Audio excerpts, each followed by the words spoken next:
Hello everyone, हम इस session में मेटल के एक स्पेसिफिक सिनारियो और कंडीशन के बारे में बात करेंगे। वो भी कि जब मेटल को एयर में बर्न किया जाता है तो क्या होता है। बाय डिफ़ॉल्ट कभी भी मेटल और ऑक्सीजन मिलते हैं या मेटल ऑक्सीजन का रिएक्शन होता है तो हमेशा मेटल ऑक्साइड हमें ज़रूर मिलेगा। मैं यहाँ पे ये कहने की कोशिश कर रहा हूँ कि कभी भी अगर मेटल और ऑक्सीजन बर्न होगा या रिएक्ट करेंगे या कंबाइन करेंगे तो हमें हमेशा मेटल ऑक्साइड ज़रूर मिलेगा। मैं आगे बढ़ने से पहले आपको फिर से याद दिलाना चाहता हूँ कि हम हमेशा जब भी बात किसी एक स्पेसिफिक सिनारियो और प्रॉपर्टी की करेंगे तो वो मेटल टू मेटल वेरी कर जाएगा या मेटल टू मेटल डिफरेंट भी हो सकता है। तो ये ज़रूर याद रखें कि कभी भी हम ऐसे सेशन में जब भी हम बात एक मेटल की एयर के रिएक्शन के साथ या कंबाइन होने की बात कर रहे हैं तो हम इसमें सारे मेटल को एक ही ऐसा बिहेवियर नहीं देख के सोच सकते हैं या ये नहीं सोच सकते हैं कि सारे मेटल का बिहेवियर एयर के साथ एक ही जैसा हो सकता है कि मेटल टू मेटल उनका बिहेवियर डिफरेंट हो या किसी एक स्पेसिफिक कंडीशन या प्री कंडीशन या एनवायरनमेंट में ही उनका बिहेवियर मेटल के साथ वैसा हो जैसा कि हम सोच रहे हैं। जैसे हमारे केस में क्या है कि कभी भी जब मेटल और ऑक्सीजन कंबाइन होते हैं तो हमें क्या मिलना चाहिए, मेटल ऑक्साइड। इसके अलावा मैं आपके लिए मेटल के रिलेटेड 4 और चीज़ों के बारे में बात करूंगा। पहला होगा ब्लैक ऑक्साइड, दूसरा होगा एम्फोथेरिक ऑक्साइड, तीसरा होगा एल्युमिनियम ऑक्साइड और चौथा होगा एल्कलीस। देखिए, मैंने आपके लिए शुरू में ही एक्सप्लेन कर दिया था कि कभी भी जब मेटल और ऑक्सीजन कंबाइन होंगे तो वो हमेशा एक मेटल ऑक्साइड हमें देंगे। बट ये आप ज़रूर ध्यान रखेंगे कि इस सेशन में हम मेनली इसी रिएक्शन के ऊपर फोकस करेंगे और कुछ ऐसे मेटल के बारे में ध्यान देंगे या जानेंगे जिनकी वजह से हमें मेटल ऑक्साइड मिलता है या उनके रिएक्शन पे हमें as a outcome metal oxide मिल जाता है। देखिए, यहाँ पे मैंने 2 केमिकल इक्वेशन आपके लिए हाईलाइट कर रखे हैं। पहला इक्वेशन है जिसमें कॉपर और ऑक्सीजन रिएक्ट कर रहे हैं या कंबाइन हो रहे हैं और दूसरा है जहाँ पे एल्युमिनियम और ऑक्सीजन कंबाइन हो रहे हैं। हमारा पहला केमिकल रिएक्शन है कॉपर और ऑक्सीजन और हम ये साफ देख सकते हैं कि जब कॉपर और ऑक्सीजन कंबाइन हो रहा है तो हमें अल्टीमेटली एक कॉपर ऑक्साइड मिल रहा है या कॉपर 2 ऑक्साइड मिल रहा है जिसको हम ब्लैक ऑक्साइड से रेफर कर रहे हैं। और ऐसा हो सकता है कि एग्ज़ाम में आपसे कॉपर ऑक्सीजन का रिएक्शन पूछने की बजाय आपसे ये कहा जाए कि आप ब्लैक ऑक्साइड का केमिकल रिएक्शन लिखें। देखिए, देखने में तो ये बहुत ही सिंपल केमिकल इक्वेशन लग रहा है जहाँ कॉपर ऑक्सीजन कंबाइन हो रहे हैं और आपको एक मेटल ऑक्साइड मिल रहा है या कॉपर 2 ऑक्साइड मिल रहा है। बट यहाँ पे 2 चीज़ें ध्यान देने की बहुत ज़रूरी है। पहला कि ये इक्वेशन कम्प्लीटली बैलेंस्ड है, यानी ये केमिकल इक्वेशन जो मैंने यहाँ पे हाईलाइट किया वो एक बैलेंस केमिकल इक्वेशन है।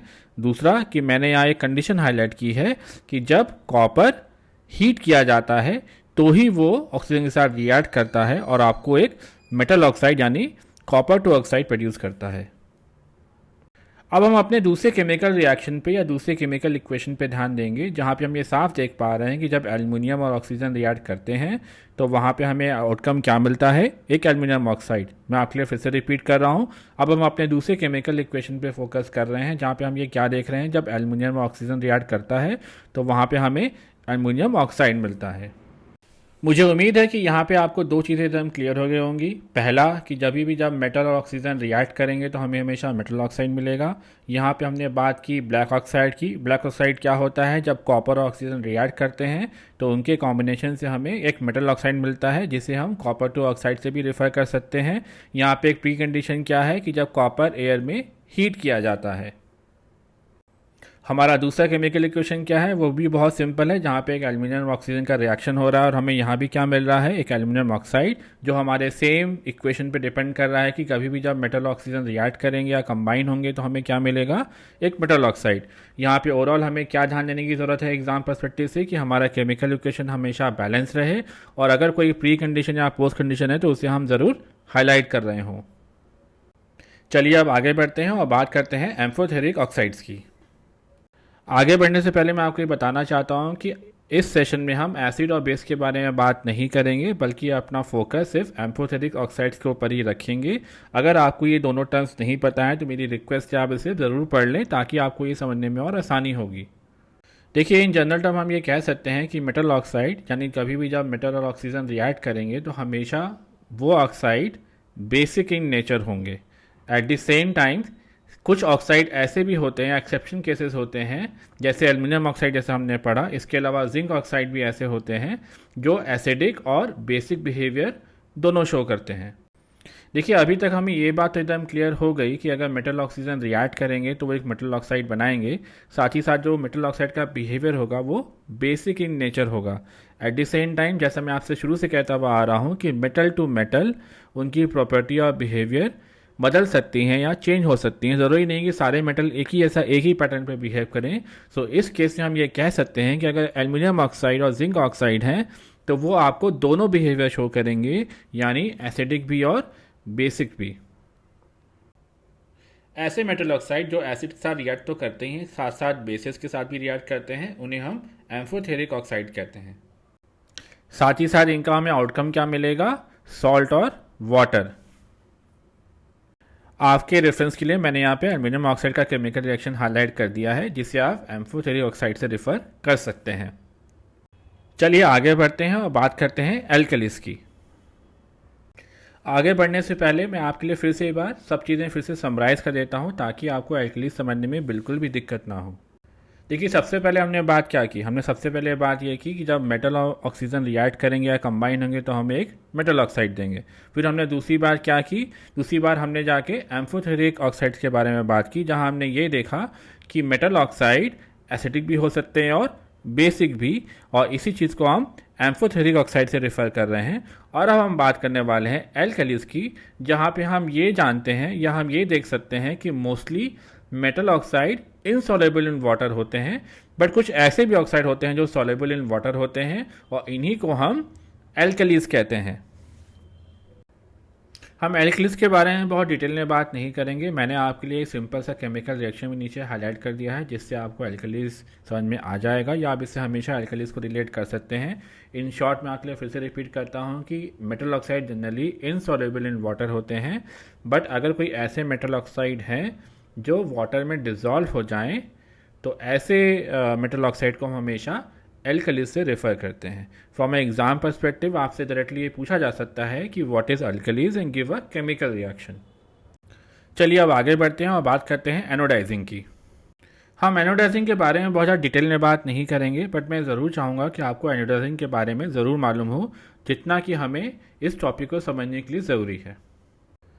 देखिए एनोडाइजिंग एक बहुत ही सिंपल प्रोसेस है, जिसमें क्या होने वाला है कि जब एल्युमिनियम को एयर में एक्सपोज किया जाएगा तो वो एक थिन ऑक्साइड लेयर फॉर्म करेगा, और जब उस लेयर पे से ऑक्सीजन गैस इवॉल्व होना शुरू हो जाएगी तो वो जो लेयर है वो थिक हो जाएगी।